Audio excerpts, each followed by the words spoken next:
রাজশাহীর বাগমারা উপজেলার ঐতিহ্যবাহী আলুর ঘাঁটি দিয়ে অনুষ্ঠিত হল ব্যতিক্রমধর্মী ইফতার মাহফিল। রমজান উপলক্ষে এই আয়োজন করে ভবানীগঞ্জ নিউ মার্কেট ব্যবসায়ী সমিতি। সেখানে অংশ নেন ৫০০-রও বেশি মুসল্লি।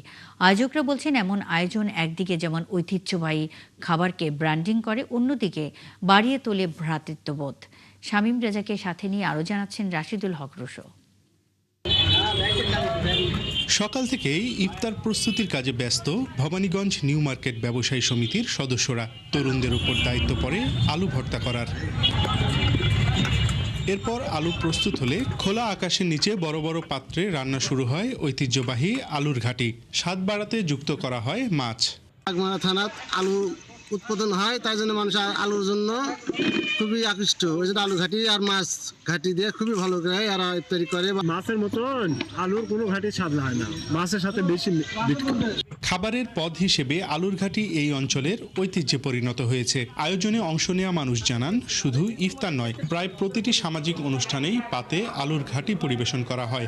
বাগমারার একটি ঐতিহ্যবাহী খাবার আলুর ঘাটি, আর এই ঐতিহ্যকে ধরে রাখার জন্য আমরা ভবানীগঞ্জ নিউ মার্কেট ব্যবসায়ী সমিতির পক্ষ থেকে একটি ইফতারের আয়োজন করেছি। যে কোনো অনুষ্ঠানে, সেটা বিয়েবাদী হোক বা সামাজিক অনুষ্ঠান হোক, ইফতার মাহফিল হোক, সেখানে আমরা এই আলুর ঘাটিকে চয়েস করি।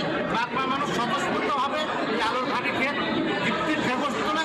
ঐতিহ্যবাহী এই আলুর ঘাটি একটি উপলক্ষ মাত্র। ইফতারের মতো আয়োজন এলাকাবাসীর মধ্যে ভ্রাতৃত্ববোধ জোরদার করে, এমনটাই মনে করেন আয়োজকরা। এই আয়োজনে বাগমারার ঐতিহ্যবাহী একটি খাবারের আয়োজন করা হয়, সেটি হলো আলুর ঘাঁটি মাছ দিয়ে। এই আয়োজনে আমাদের প্রায় 400 থেকে 500 লোকের আয়োজন করা হয়েছিল। ইফতার মাহফিল আমাদের সুসম্পন্ন হয়েছে এবং মানুষ স্বতঃস্ফূর্তভাবে এই আলুর ঘাঁটিতে ইফতার করেছে।